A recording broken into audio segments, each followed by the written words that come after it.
הוא ייפתח, יצא סגול, יצא לבן, יצא כחול, יצא פורש, פתאום ניצן בשדה בר, אתה לא תמיד יודע איזה פרח זה. יצא בלונדין עם עיניים כחולות, יצא בלונדין עם עיניים כחולות. כלומר, יש פה איזושהי מהות, יש פה כבר משפחה, שלושה ילדים זה...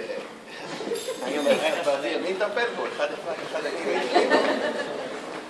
אבל יש פה המון עתיד, ואנחנו ככה מרגישים שיש פה בשנה הזו שלפנינו יש דברים שהם צופנים בתוך המרבה ההפתעות גם, כמו שאמרתי, המשפחה גדלה והמיקום שלנו בגולן והקהילה שאנחנו נמצאים בה. בקיצור, התחברנו לשם.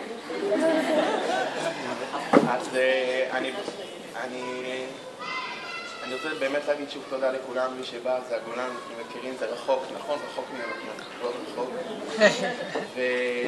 ותודה להורים, תודה להורים של אפרת ולמשפחה, ותודה לקהילה המדהימה שאנחנו מרגישים שאנחנו חלק בתוכה וחיים בתוכה ועוטפים אותנו מאז הלידה ועד הבר מצווה. ותודה לאשתי המדהימה ש... 4,260. זהו, תודה.